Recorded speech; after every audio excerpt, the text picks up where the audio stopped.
What up, everybody? Welcome to another episode of the South Star Classroom. I am your co-host, Omar Yanad, and with me, as always, the incredible co-host of the South Star Classroom. We got at the top, the lovely, the radiant, the queen, Miss Jubilee Ransom. How we doing, Jubilee? You're on mute. I know. I was trying to start my stream, but it's fine. I'll do it in a minute. But I am doing great. I'm tired. Had a long day, and I'm about to be eating this fried rice that I just made on the air. So everybody just got to give me grace and go with it. But I'm good. Eat that fried rice, baby. Eat that fried rice. With us, as always, is Dr. Charles Cole buying that wine. And as soon as he buy it, he's going to creep up from behind and ask you what your interests are and who you be with and the things that make you smile and what numbers to dial. Doc, yeah. What you going to be here for a while? Yeah, because I'm going to call your crew. Call my crew, yeah. And we can rendezvous around the bar. Round two. Round two. Maybe, you know. Right up. We can segue for David to check in. David's the DJ, so you know. David also looking like commando and shit. Although I'm trying to figure out the logo on top of his hat. It looked like a Grateful Dead logo, but it ain't. He's ready to be camouflaged into the background. But David, Doc, you doing all right? The DJ name? Is it like DJ Cool Vibes? DJ Chinga Tu Madre. DJ He's told us before. He's told us a few times. I had a bunch of different ones. Yeah. Mm. You got to say some of them, brother. That's correct. I went by my name most of the time. When I was doing hip hop primarily, my name was DJ Audio Intellect. You know, because I'm intellectual like that. Mm-hmm. And then when I was doing like all kinds of formats, Latin music, African music, funk, jazz, hip hop, rap, electronic. I was just my name. Or no, I was DJ Chango with an acento sobre el O. Chango. Oh. Chango. Yeah. Versus Chango. It's a deity of the one of the Orishas. All right. Yeah. Okay. All right. You want some more? We got more. Spiritual and shit. Exactly. I mean, give us one more, just for the flavor, just to savor the flavor, baby. Give us one more. Tell us. Oh, and that's it. That's it. I'm tapped out. Well, just for the people watching, there's been some updates, and I don't know if you guys got it. So now we're able to take both in this regular format that most of you are seeing us on. But if you're watching on your phone, there's also a vertical format at the same time as well. It's simultaneously capturing both. So a lot of people watching their phones. So, I should be able to pipe this into TikTok at some point. And then you guys should plug in your, add in your destination so people can watch with us. But happy Veterans Day to everybody as well. Just wanted to wish my father, who is a Marine, my uncle, who is a Marine from Vietnam, and then my brother, who did 2 tours in Iraq, 1 in Afghanistan, the Army. Happy Veterans Day. Thank you for your service. Happy Veterans Day, everybody. Absolutely. I didn't know if y'all had vets in y'all life, so I couldn't. I was gonna get in trouble if I didn't mention it. So, no. Happy Veterans Day for sure. Yeah, I've got several family members that go back to the Korean War, and then Vietnam, and then more recently through modern day. So yeah, I'd say Happy Veterans Day, but just like honoring the sacrifice that the veterans have made. Yeah, you know what I learned and like specifically like Black and Latino veterans who fought in foreign wars for this country, home to all for democracy, and who come back and still get shit upon by this country. Yeah. My uncle was telling me, I mean, there was a whole village of like Black Vietnamese. There's a whole like new race of people, and a lot of them stayed. What I think it is though, David, and somebody in the chat can correct us. I say Happy Veterans Day, and then I say something different for Memorial Day. I think Veterans Day, I'm like, okay, celebrating you, happy you're a veteran. Memorial Day is the somber one, people that they lost. So Right. Get that wrong. Also recognizing the veteranos who may not have fought in wars, but who have fought in wars on the streets of the United States of America's big cities. Many of whom are locked up. Right. There you go. I raise a glass to them. Hear. Yeah. Are you All right, man. That was beautiful. Hey, before we kick off, I had the opportunity to tell us more of your DJ names. No. I'm part of this Pahara Fellowship program. Yes. It's like super top secret, urban reform, education reform, Illuminati. And I can't talk too much about it, but I mean, it essentially was a program that was designed to help connect smaller cohorts of people that are doing similar work in education. And so it's very valuable for that. Like I met some really amazing kick-ass human beings. And we got together last weekend for our reunion. We started in 2017.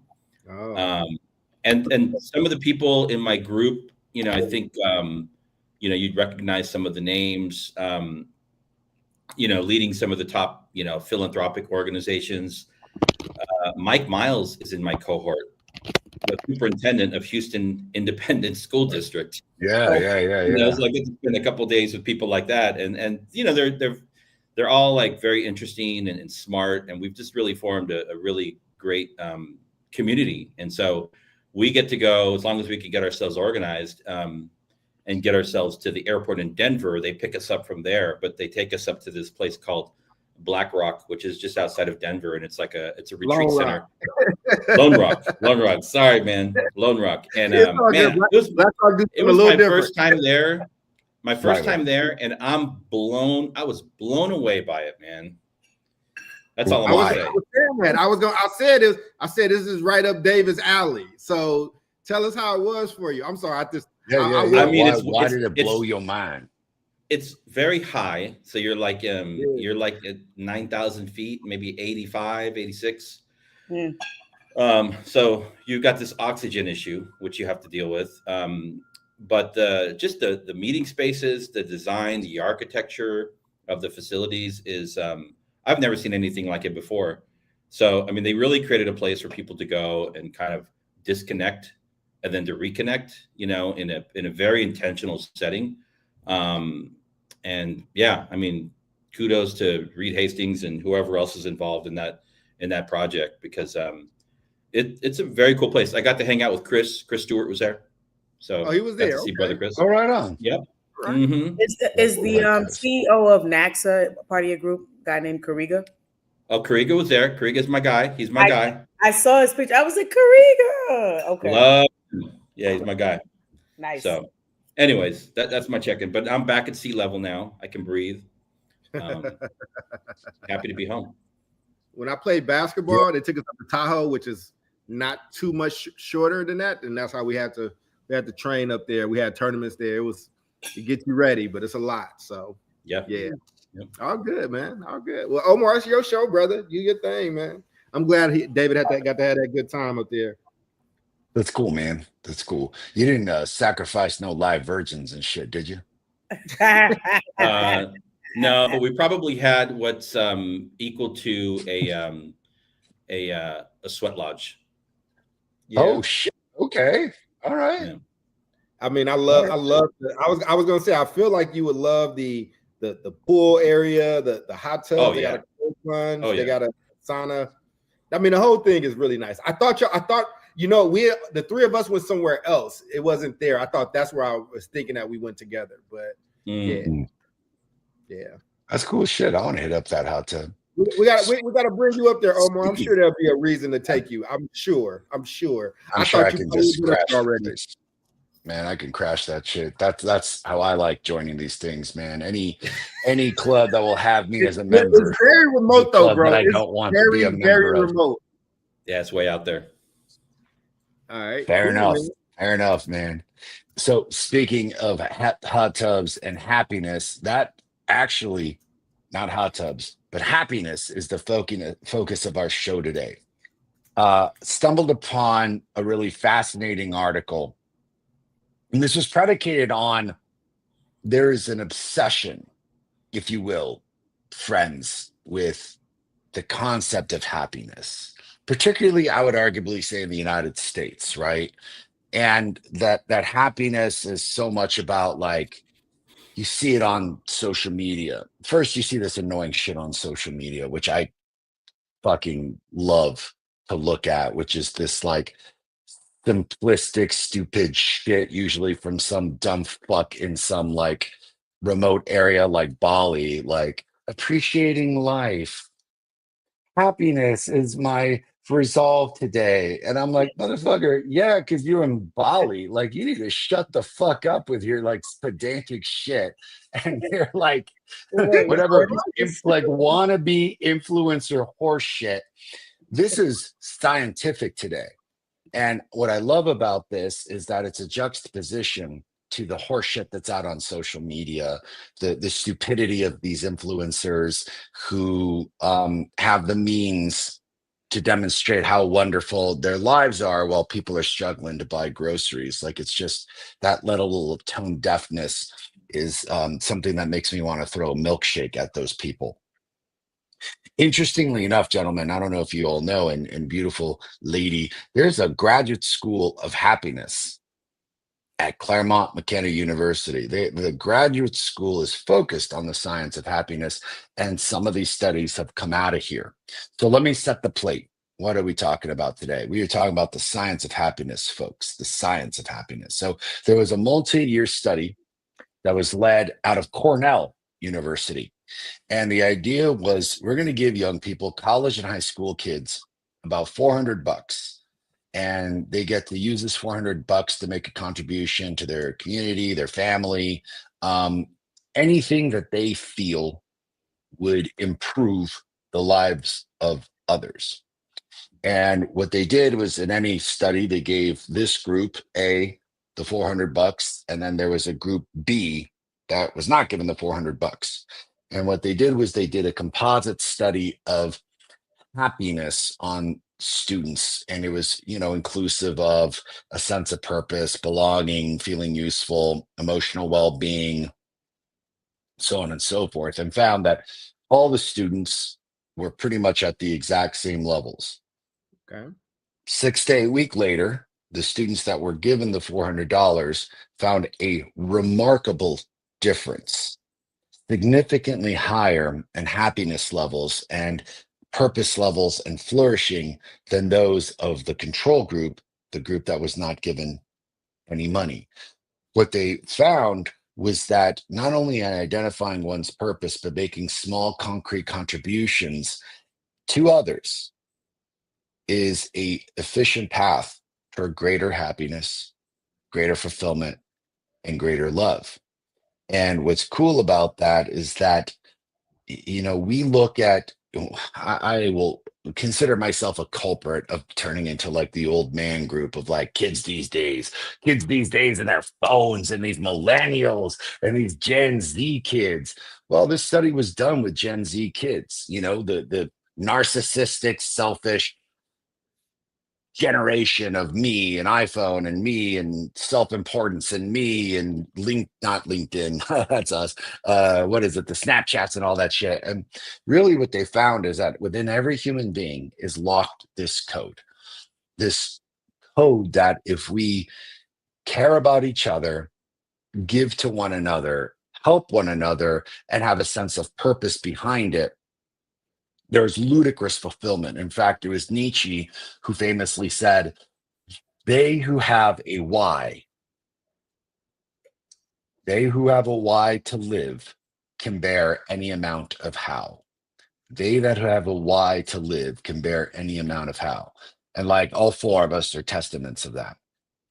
All four. And all of our work and the schools that we've created and the work that we've done, we have tolerated all the hows because we've had a significant why.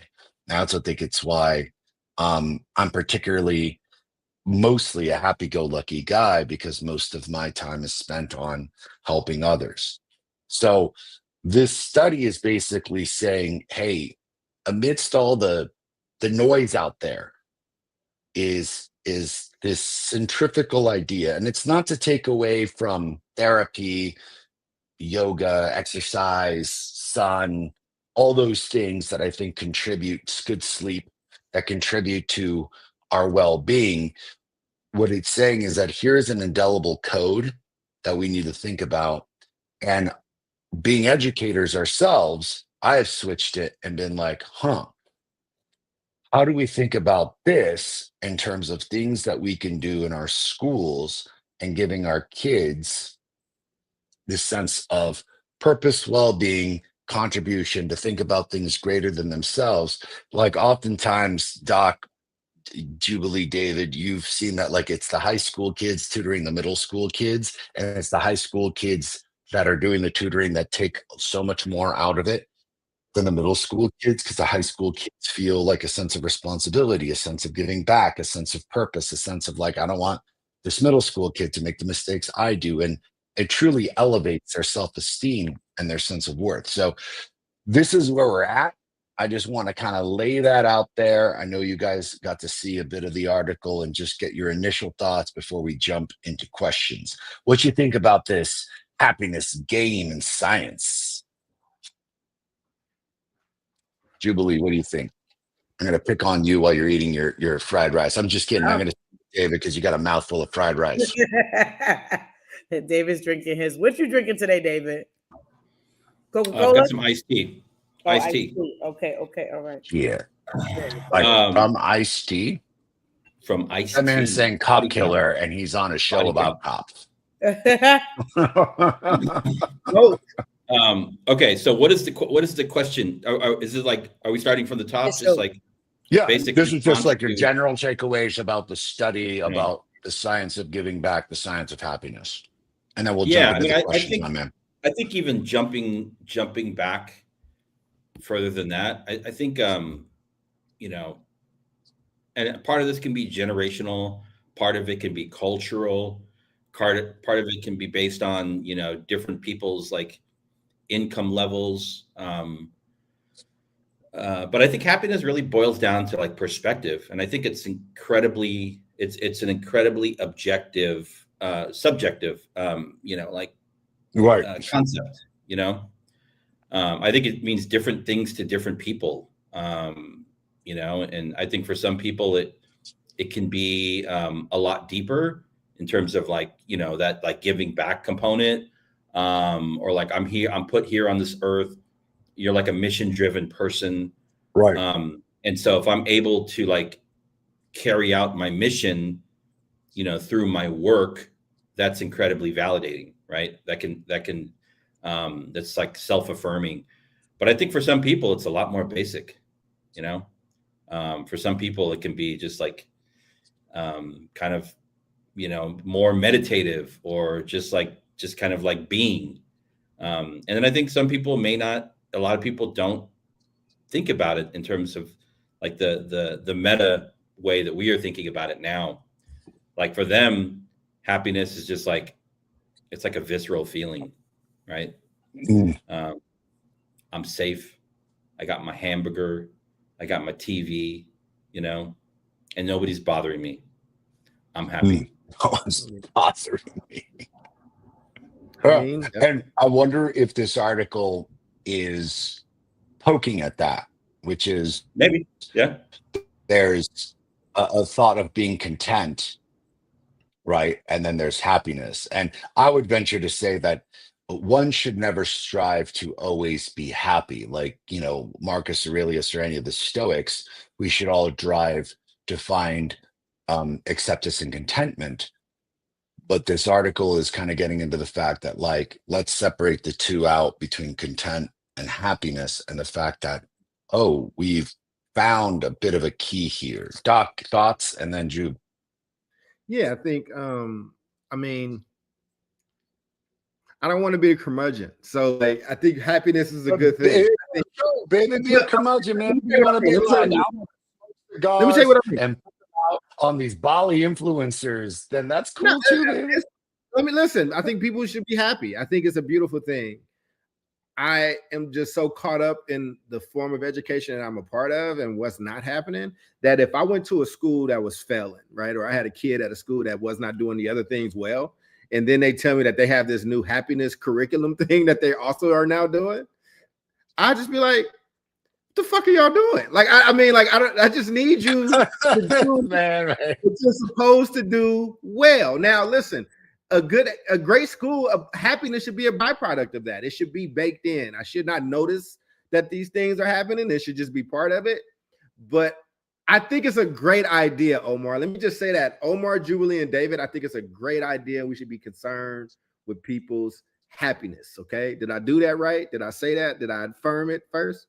Well, I want to just I want to just take this moment to say that I enjoyed that you started out with, and as soon as I drink out of my chalice of orange soda that's inevitably being spit in, I hate you. I hate you. I don't even know you. I hate your guts. I'm not saying that, right? I think it's a beautiful thing, and I think this is part of the issue that schools are struggling with now. Is they're trying to be everything but educators. They're trying to be social workers. They're trying to be happy gurus. They're trying to tell people what they should, like what they should be morally and things like that. And I don't know I think that's mission creep. I think you should just be educating people. And again, I think it should be a byproduct. I think that, I've been to great schools and the kids look happy as hell to me. So, I mean, I get it.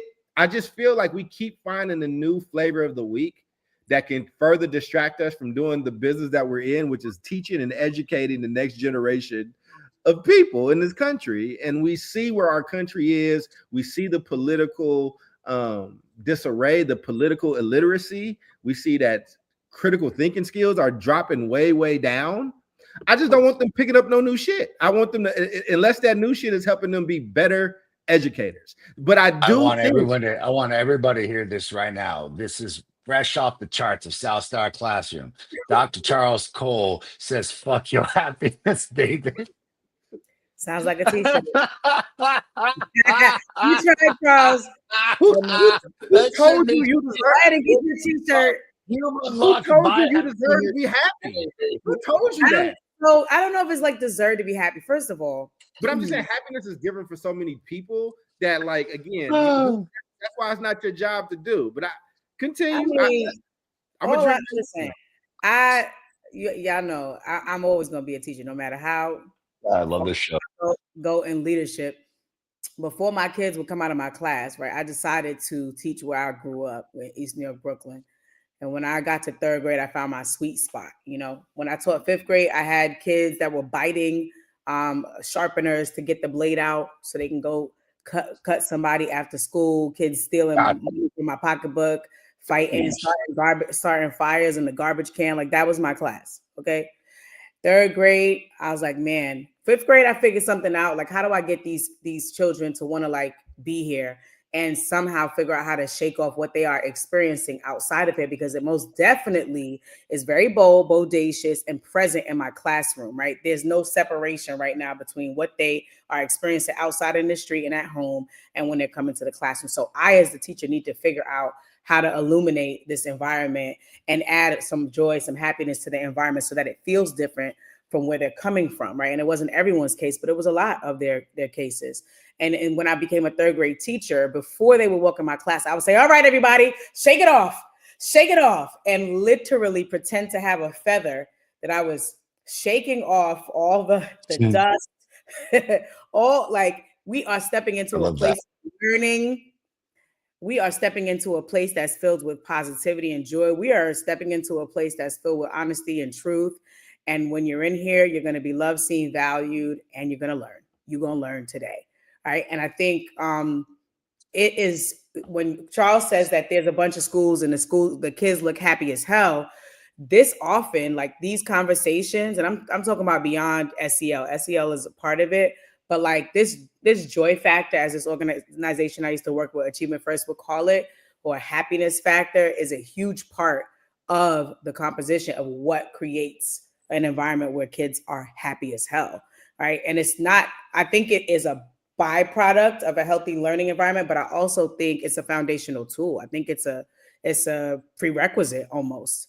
So I'm here for it. I don't think it's a distraction more than us, like, trying to get back to what we should have been doing, right? When we look at our chronic absenteeism rate, when we look at how many kids just don't even want to be to school, COVID been going 5 years and the people still ain't come back to the school building. They're finding anything to do but be in a school They're building. never coming back, baby. Like they not. I mean, there's a bunch of other reasons for that.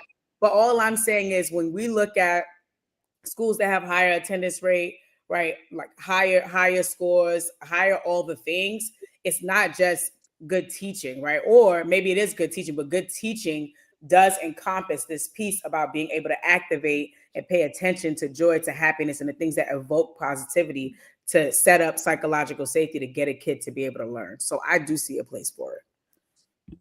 See, and I'm with you because I think that there's a both and. And in my opinion, there's a both and in we can teach students to read, we can teach students to do math. And within those factors, you can still give students a sense of purpose, a sense of well-being, and a sense of contribution in an academic setting, in an academic factor. And like one of the small, this kind of leads up to our first question. One of the small ways is like helping another student out. Hey, like you're having trouble figuring this out. Let me help you. Which, by the way, is like at the top of the comprehension pyramid, which is those who can teach it comprehend it the most. So you've got abilities, like you said, to integrate these things almost seamlessly into the classroom. And I don't know if it's like, and Doc, I love you, man. I love these discussions and hella funny rants and shit. And I'll lead into this because I know what Doc is saying. Doc clearly is like, hey, man, listen, like, why don't we focus on this good shit and we're having a good time? But I'll say this, like, there is a lot to say about having kids care about school and the purpose and mission of why they are there, and not just like, yo, I'm here to learn how to read. Well, maybe your mission and purpose is to figure out how to read first and then move forward. But if they feel they've got a mission and purpose, I mean, look again, man, lean on me. Kids, we got the damn exam and we got to study for the exam and we got to get ourselves out of this situation because everyone thinks that we're fools. I love talking like Morgan Freeman. Hey, man, that's a mission. That's a purpose. So just leads into our first question, which is without going crazy and be like, hey, we're going to give every kid $400 to contribute, which is just the study. How can schools integrate like small contributions for its purpose and to everyday classroom routines? What are the small ways that we can do this without taking away from the purpose of education? I don't think. Yeah, I think. Go ahead, David. Julie. No, go ahead. I don't think it could ever take away from the purpose of education. Every school is anchored in a community. Where do you go to school at? What's around? What are the needs of the school, the community where your school is anchored? And how can you support? Can you plant a tree? Can you go to the elderly home and read them a book? Like there's always little small ways and kind gestures, right? And I think, it's interesting. I was going to open a school that was all about community service learning, right? And it was this connection to like, how do we merge the two, right? Like it's not distracting you from it. That's it's cool. Be like civically engaged, and ways that we can do this that also help us learn what we need to learn in terms of our standards and grade level expectations. So, I mean, I think there's plenty of little ways that can be done that actually can support learning, especially if you're doing thematic learning. There's tons of ways to tie it in. I've seen it done and I've done it. We, when I was the head of school at Urban Montessori, I learned a lot by reading the ambitious charter that they had developed long before I got there, like maybe a couple of years. But it was a two-part. I mean, it was really a two-part model, and half of it was around core values. And one of the challenges that I found when I came in was that not enough attention had been paid to the other half, which is like, we're still a public school and we have to demonstrate the kids are like learning math, reading, Proficient. Not getting suspended, this and that, right? And so we ended up balancing the two of those very well, during the 3 years that I was there. But I wanted to share with you what it looked like, because I think this is what you're talking about, Omar, and what my point here, and we don't have to go over all of it, is that when schools do this, it really has to be part of their core values, their kind of foundation, right? It's like before you even talk about academics or these other things, like how are we going to relate to one another as human beings, right?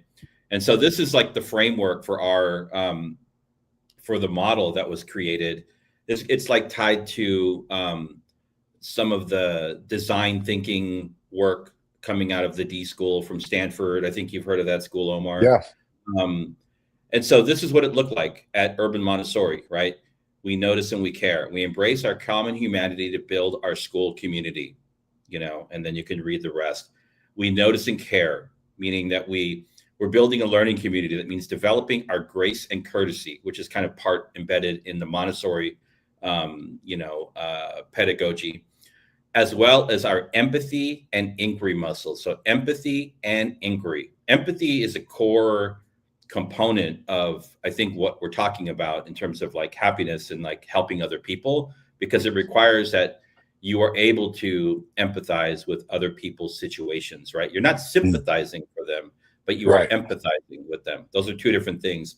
And then we work together to create, we solve problems. We're innovators. We are collaborators. And then we share and reflect, always talking about and dialoguing with the needs of others in mind, sharing ideas, our creations, seeking feedback. So it's that whole cycle. This is a TK through 8 school. These are like young children that we're actually like using this framework with, and not just students, but also staff and parents. So can it be done? Absolutely. But it has to be balanced. It can't be too much of this and not enough of that, or not enough of that and too much of this. And that requires, a particular type of like leadership, that understands that like, doesn't matter how pretty it looks or how like, sophisticated the model looks and what you talk about in your slide deck. At the end of the day, if the outcomes are not there for kids, right, it doesn't matter what you're doing.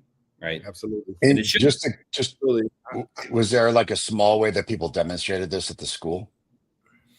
Yeah, we demonstrated it in the way that students interacted with one another within. So something that's very interesting in the Montessori classroom is there would be like, we had big class sizes, like 30 kids in a class, but we only had like 15 chairs, right?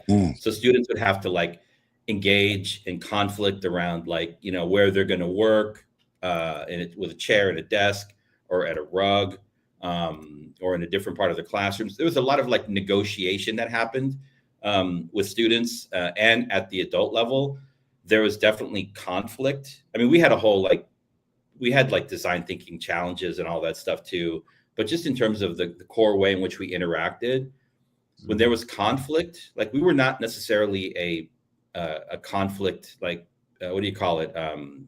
Conflict resolution. What do they call that thing? Conflict resolution.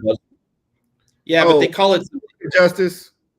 Yeah, we weren't really an RJ school, but we had this process. So if we got into a conflict, say me and Omar got into a conflict, I was using the 100 board. He wanted to use it. He came over. He grabbed it for me.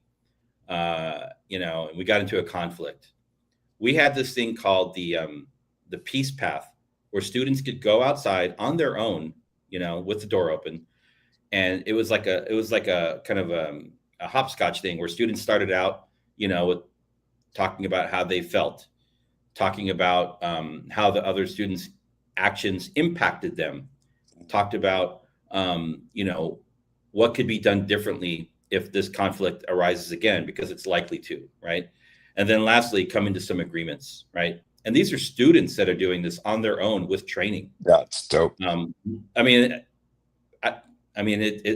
It's possible. It happened while I was there, and I would be walking the hallways and I'd see students out doing the peace path, and I would just look at them and affirm what they're doing, but I wouldn't sit, I would just keep walking. I'm like, they're working out their stuff between two human beings, right?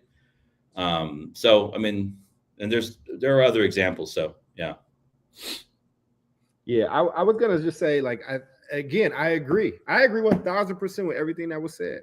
I think you pointed it out a little bit though, David. My point, right, which is it's baked in. It is the way you all are doing it. It's a part of the batter. It can't be a feature.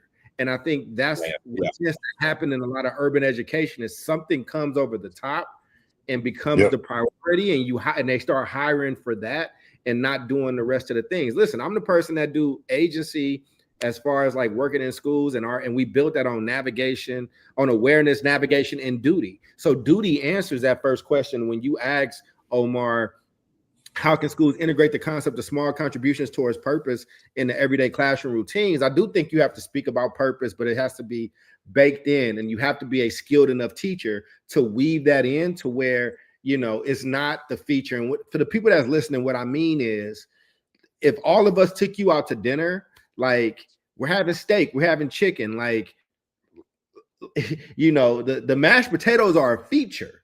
Like, the mashed potatoes are a part of the meal, but it's not the feature. Like the steak is, the protein part of it is. And what happens in schools that are already failing kids, they tend to lean and find something that they can do or that they're good at. And then even more, it's kind of a to hell with the rest of this stuff, but we're changing things. We're changing lives. We're doing this, right? But the kids can't read. They can't do math. So I'm not a curmudgeon against happiness. I'm just very afraid of people that are not able to run schools or educate and what they're going to do with it in the wrong hands. David, go ahead. Let me tell you what happened with this school too. My theory come true into fruition almost a little. It did. So it did. So we fought very hard. We fought like hell to turn this school around within a short period of time, so that we were able to demonstrate that we could do all of those other very meaningful things, and that students could show that we could demonstrably show that students were learning and that we were closing the achievement gap. But I was only there for 3 years. And when I left, essentially they took their eye off the academic side of the house. And they were still doing the Montessori kind of like empathy, community building stuff.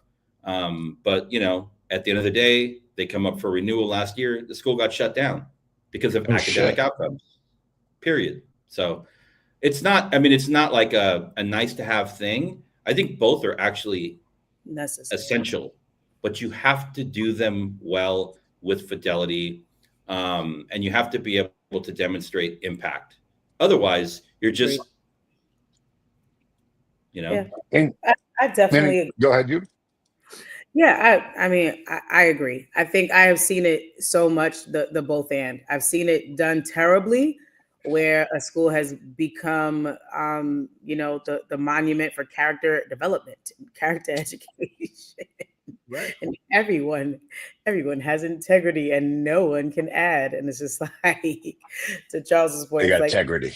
Like, we would not accept a cell phone that only takes great pictures, but you can't call nobody on it or text nobody on it.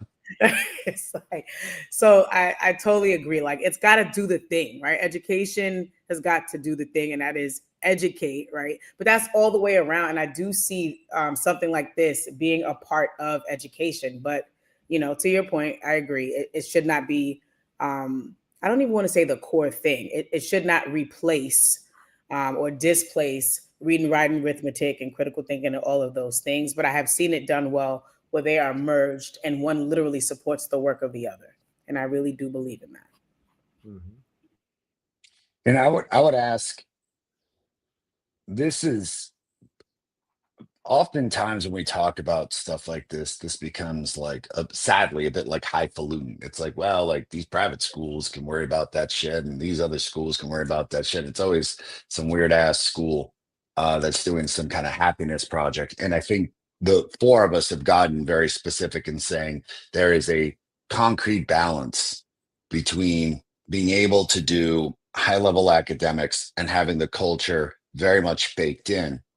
I got to ask, oftentimes, and yeah, dude, it relies so much on the leader, but communities like ours, like Jubilee School, where kids are basically shivving each other and shit with like pencils, like where does this play a role there? Where does the science of fostering purpose and belonging, what role does that play in our schools for, underserved student populations, marginalized populations, low income populations? Like the easy answer is like, hell yeah. But it's like, well, how and why the hell are we so neglected? So I'm curious to see what you all have seen out there in schools. And it's a big reason why I wanted to start my own. And it's like, shit, dude, I can do this all day, every day with low income kids for free. And we don't need the fancy shit. And it works out real well. But I just wondered why like it's so non-prevalent in the schools that we see and what role it plays in schools like that. Oh, I'm gonna steal a line from David and let him take it away because teacher colleges suck. Like, I mean, again, this shouldn't even be a topic. Talk that shit, baby. Talk that shit. When you taught the right way, when you taught to educate in the right way, joy is a part of it. Like affirming is a part of it, knowing a purpose and knowing what your purpose is. But how can people that don't stay on job as a vocation pass that same sentiment on when they just doing it as a job? So I'll just stop there. I mean, but this shouldn't even be, it shouldn't have to be set up as a feature. It shouldn't have to be broken off from the fabric that comes with teaching. That cloth is fucked up. It's a bad cloth. It's dirty. It's a dirty rag. So, I mean, that's, I think David might be on a little better than I can, but I mean, because I've heard him go off on teacher colleges for a long time, but we love to come down on the TFAs. We love to come down on private schools that might have nuns, teaching or whatever. But like, my thing is, if you went to the teacher college, why are you getting outdone by nuns? Like, I don't understand. Like, it doesn't make sense. Why does the school the most? Listen, do you understand that me with a doctorate, I could not walk into a traditional public school and teach or like have a semester. I can go to a charter school. I can do it in a private school, right? I can do it at a Catholic school, and again, the system that has the most regulations, the most regulated, is not have the best teaching. And I mean, and that's why these studies have to be done. That's why you have to do a study where you give kids $400 and be like, hey, how do we do X, Y, and Z? Because people want to do everything but their job. And if you actually do the job well, you learn this part. And I would arguably say I'm interested in hearing how, because ultimately, it's ingrained in us as good teachers to be able to go into the classroom and have a sense of purpose. I'm actually curious as to like, how do you give kids, especially low income kids, especially kids who have lead, fucking rough life? What is it that y'all have done to give them a sense of purpose? What is it that y'all have done to give them not just a sense of purpose, but ultimately these like charitable acts towards each other? Because it's one thing, David, for you to have a Montessori school where kids are conflict resolutioning with one another, but that's radically different than the positive contributions of working to assist a fellow human being. Two kids working out their squabbles, quite different than one kid helping another kid to study or to learn or to learn from their mistakes or to mentor or to grow. And I'm interested in seeing, where have you seen it? What have you seen? What have you done? Give me a little bit of the how. What's in the box here? I mean, for me, again, always at least 15 minutes of the school day is about making connections, right, with one another in a non-stressful environment and situation, right? So it's like, whether it is through the playing of games, the learning about the nuances of the person that you're sitting next to. Maybe you didn't know he was, Native American or indigenous, and why he wears certain cloth to school every day. You don't know. So literally building that into the day. Right now, we are not cutting down the time we spend on math. We are not cutting down the time we spend on reading. We're going to do our full 80, 90 minutes, right? We're going to do our full 75 minutes, whatever it is. We're not eliminating social studies. We're not eliminating any core subjects, right? But we are, and I was allowed to do this in Charter World, because you kind of can build your own schedule or build your own school year calendar. All right, we're going to make the school day just a tad bit longer so we can make sure that we have time in the day to connect as human beings. I think that's a huge part of it. Like the intentionality is part of it because it just doesn't happen. In one of the schools that I led in when I was AP, we did this whole initiative called Bucket Fillers. A book came out called Bucket Fillers. And somebody wrote us a song, Bucket Fillers, each and every day. And we played it over the loudspeaker. We taught the kids, what does it mean to be a bucket filler? Why? Because everybody was walking around like, you dumb, you stupid, your mother. It was like, wow, this is not healthy. This is like, we get it. Like, that's what you do outside your arguing. But we really want this. We want to cultivate a positive place. But we have to be intentional. We have to teach them. So we had community circles where we would literally teach them, what does it mean to be a bucket filler, to pour into someone else, to say something kind to someone else? And what could that possibly provide for the other person that maybe you're not going to benefit from, but how might that serve the other person, and why is that important, right? And literally having these conversations with kindergarten, pre-K through 5th grade, right? And they got it over time. They heard us modeling it. That's the other thing as adults, right? How do we speak to one another? How do we speak to the children, right? And we model the behavior as well. So I don't think it's hard. I just think it takes folks that are bought in and connected and that are literally modeling the way, and a little bit of patience. But my school was like in the hood, okay? Most of the kids lived in the projects or houses near the projects, and they were walking around singing Bucket Fillers. So it just takes the right the right school community, people that are bought in. And might I add, I was thinking about why something like this might need to happen around this time in our lives, right? What's happening, right? We got increased depression, increased suicide, increased drug use, right, among teens and younger adolescents. So I think this is really, they're tapping on something that's really important because not only are we dealing with kids not wanting necessarily to be in school, but also all of these competing things, which we all could say we all had our thing. Drugs have always been around, all the things been around, but they're on the rise. And I think school could be one of the places where we become the great equalizer to try to, push away these negative influences. Yeah, man, I'm glad it was a bucket filler, not the fuck it filler. Bucket filler. Don't worry, you don't ever want us to have sponsors in life. Also, I want to call out that. So the example I gave was like a small example. So I think I've also I spent 10 years as a principal at a high school in Oakland, right? Low income. We had like one white kid in 10 years, right? Yeah, you get the minority scholarship. You always got to have one. Yep. But we had a curriculum. So like, how do you do it? How is it actually done? I've talked about this before. We had a curriculum. This is like social emotional learning before people thought social emotional learning was about, trans kids and drag, reading hour. This is social emotional learning for young people, right? So we adopted this framework, provided us with a common language to use as adults and for young people and for parents too. So like we have 12 tools. I still have my 12 tools in my lanyard somewhere here. We had something that was, this is very basic, very human, right? We had a breathing tool, right? Breathing is a very powerful practice, right? It can help with conflict. It can help when people start to, they feel like they might be getting elevated, use your breathing tool. Quiet, safe space tool, right? Feeling overwhelmed, use that tool. Listening tool, practicing deep listening, even so important for young people. The empathy tool, right?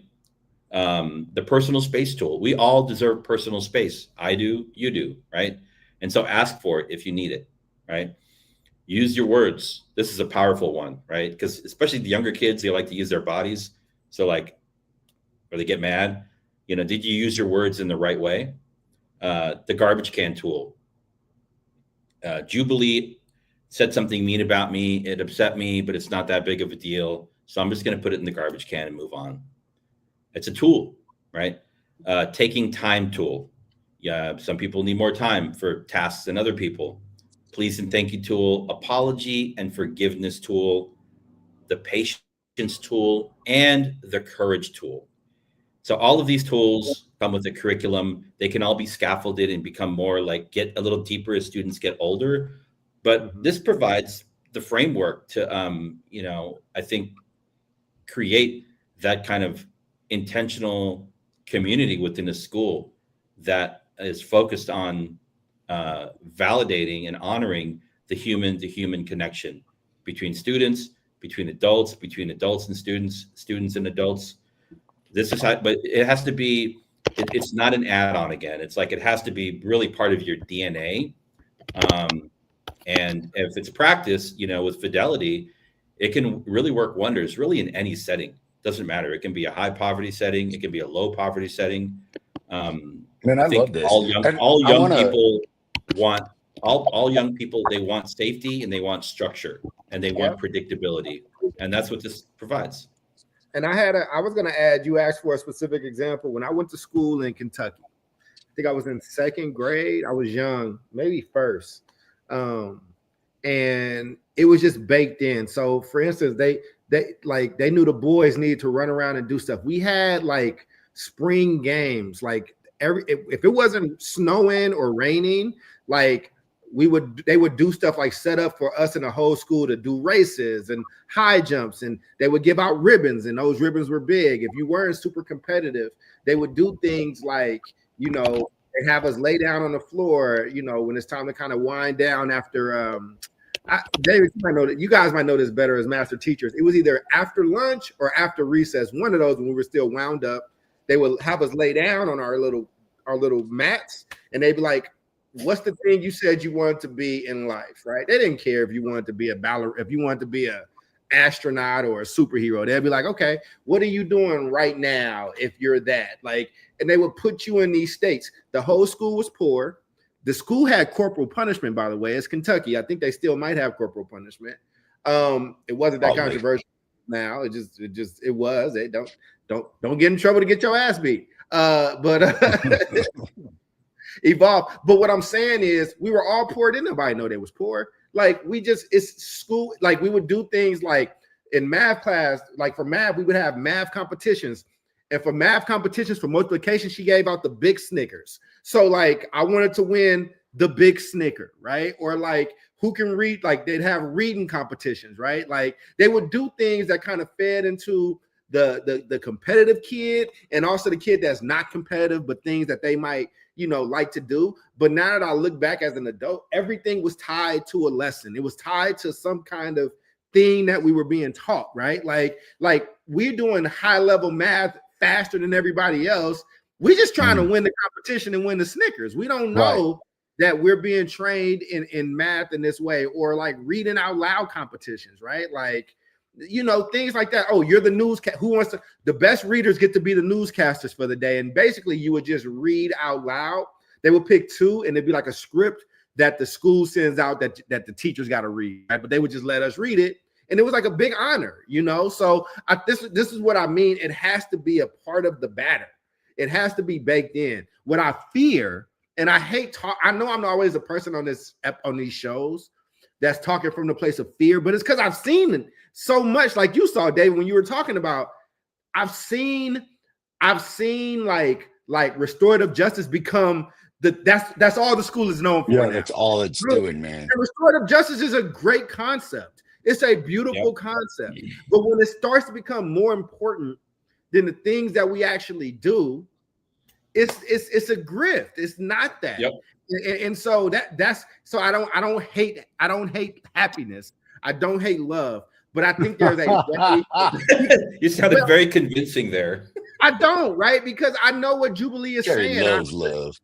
I understand what Jubilee is saying, and I have zero pushback.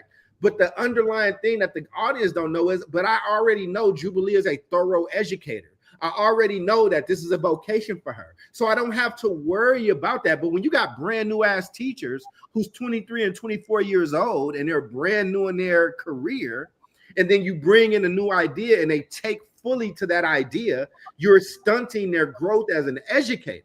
They're you know what I'm saying? Like they're worried more about the size than how to make the main meal. Go be a pastry chef there, my dude. But we need you being able to educate kids and make them happy while you're doing it.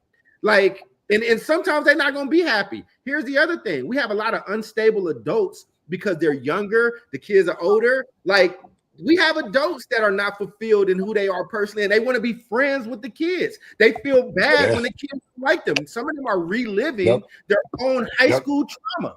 That's when you ever been to school and you seen a teacher in the middle or listening to student gossip? That's that shit. And everybody here has been in a leadership position, and you know what I'm talking about. And so that's what I'm saying. Like, you have to reestablish what it means as teaching as vocation. Not as like because when you don't, it's always going to be monster of the week shit, and these kids are going to stay in the low end of the stick. The mummy and shit. Listen, I'm like, we're already at time. I'm gonna provide. You guys can go one of either way. Any final thoughts? Or answer this question, and I'm going to ask the question. Then I'm going to shout out Bill. Then I'm going to give an impression to give you guys some time to think about this and shit. I love Bill. And the question is, I was going to ask about kids, but let's talk about the impending results for adults. Because Doc, you're the one who brought it up, and I love it. It was like foreshadowing my thoughts.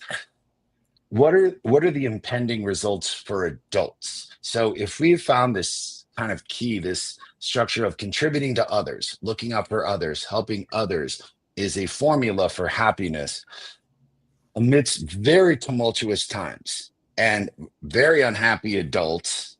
And you said it best, man, adults who get up into the gossip of kids and reliving the high school shit. What are some of the implications of this study for adults? You can go that way. We can have some closing thoughts. And while you're thinking about that, I want to shout out Bill for what is essentially a Rodney Dangerfield joke in the comments. I'll tell you what, I went to my psychiatrist. He told me I was nuts. And I was like, I'll tell you what, I'm going to look for a second opinion. He's like, all right, you're fat and you're lazy too. Oh, I tell you, I get no respect. That is a great, that is wow. That is a great one. Like, instead of a rant today. I don't think Jubilee knows Rodney Dangerfield like that. Was that the guy from the honeymoon? No. No, it's the guy from Caddyshack. He did. Caddyshack. Yeah. Okay. Oh, let me tell you. I was so ugly when I was born. The doctor took one look at me and he slapped my mother. But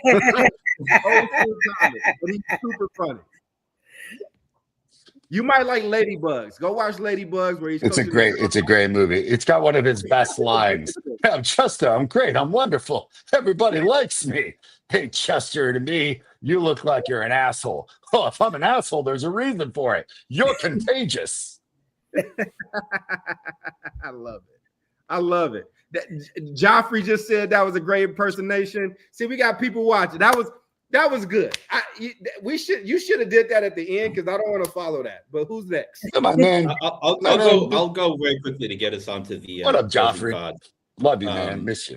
So I will say very briefly, I think any of this work that we're talking about, whether it be like really deep, like culture work in schools, that's the work that's associated that Omar is talking about, like this kind of developing this deeper meaning of like giving back and helping other human beings. Like when we do this work in K-12 schools, I think the one thing that we didn't talk about on the show, but I think it's kind of a given, is that it requires educators that understand the context of the work that's happening in their schools. So again, like the importance of like local educators that are from the community, that look like the students that they are employed to support and to develop, because this is not just about a job at a school where you clock out at 4. Real educators that are working in their communities, that care deeply about their communities, those are the ones that really commit to the work in education, because it's not just a job. It's has much deeper meaning and deeper implications than just what you can get done in an 8-hour day. It's about community. It's about empowering the next generation. So I'll leave it there. Agreed. Well said. Well said. I don't know if Jube, I didn't want to go Yeah. in front of Jube. I think this is really, really interesting. I don't think it's new. I think the study has brought, some attention to it, but this is something that is a need. Like I said before, I've seen it done, the both and. We are focusing on, high achievement and a high level of joy. And so I think they are both necessary, and a good teacher knows how to do both. And so if we are going to fix these effed up teacher development or training programs, we could probably start there. Because honestly, how many teachers go through these teacher prep programs and they still don't know how to manage a class, Right. how to do connection, how to make the classroom an inviting place. And I would be scared for anybody to get in front of my child, which I guess I'm scared now, that doesn't know how to do that, right? Like all you want to do is teach the reading and writing and math, which you're mediocre at. And then you don't know how to talk to children, connect with children, or make the classroom an inviting place. And then you wonder why nobody wants to come to your class to learn. So that has to be addressed. And then additionally, I was thinking about, it's the joy of giving, right? I think it's feel-good chemicals, it's endorphins, it's what is it? Oxytocin, it's dopamine, it's all the feel-good things that happen. It can boost self-esteem, right? There's social connection, and I found a quote, right? It says, and of course it's a couple of them, but I'll go with the one that is by Ralph Waldo Emerson that says, "It is one of the most beautiful compensations of this life that no man can sincerely try to help another without helping himself." I think that is also what it is about, because we also have a generation of children who can be on this for 24 hours without drinking and using the restroom, right? And not give two rats asses about anything else that is happening around them.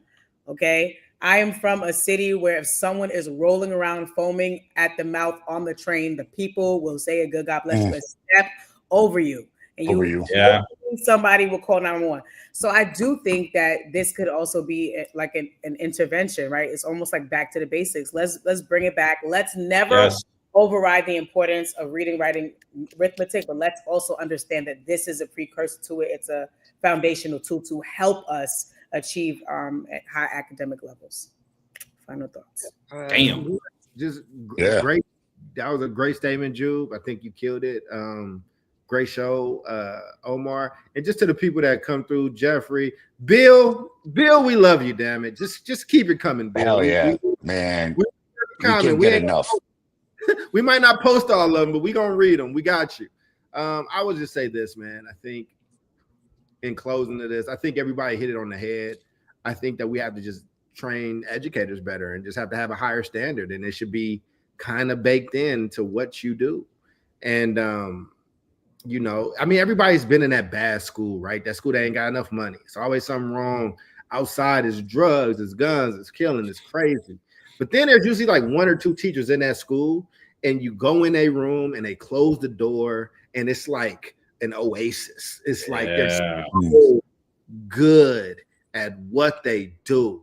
And that exists in every setting. It exists in rich settings, in poor settings. And if we could actually aim to build more educators like that, then these conversations become moot. But the thing that scares me about these conversations is because what I know and what I've seen with enough research and being in a field that does research, right? Like I remember when grit got big. I remember when zero tolerance got big, right? And again, I don't fault the original people that made it, because I don't think they made it to be this all or nothing thing. I think they were saying, hey, if you know this kind of operates, but we take that shit especially bad schools, and they just blanketly implement things, and then that it becomes the thing as opposed to like something that is to improve. But if everybody can be that teacher down the hall, that when that door closes, it's an oasis and learning is happening and agency is happening. And you know what comes with that? Happiness and laughter and knowing my self-worth and knowing like that, oh, this matters. The number one finding in my book is a whole book on Amazon and I wrote about it. The number one finding of how students can be successful in education is when they know that they matter and that they have to want more and love their education, because it has to be a passing off of parents to students to really appreciate the value of education, to fully get the most out of it. And it's teachers like that person down the hall that closes their door, creates a new world, shuts everything out. They live and they do that. And if we're able to do that, who knows? Sky is the limit about what we can be. And I don't think this country wants that. I don't think they want schools in poor neighborhoods and cultures and things like that. I don't think they want Native American students and brown students and black students and poor students. I don't think they want them figuring that stuff out, because when you do, when you are truly agentic, you don't allow certain things in your life later on. And I think that they need a proper class in our country. You need a class of people that have to take the menial jobs, that have to take what comes, that don't know happiness, that don't know happiness as an option, because that's the only way this system works. And that's what I truly, truly think. And that's why this study worries me, because I can see it getting backed. I can see the Ford Foundation picking it up. And I can see over the next 6 years, there's all this happiness stuff implemented, but we still can't read and we still don't know how to do numbers. But damn it, they marked on the paper that they were happy. So God bless. But it was a great episode, Omar. Thank you for doing it. You're quite welcome, man. I enjoyed this as hell. To all of the phenomenal people on this show, Bill, we love you. To our audience, Joff, it was great hearing from you as well. We are well over time. I just want to say thank you. Huge shout out to our veterans in the audience. This has been the South Star Classroom, ladies and gentlemen. We will be back next week with a kick-ass show, same bad time and channel. We'll see you next week. Peace. Peace out. Hold on. It's not letting me sign us out. We're not out yet. Hold on.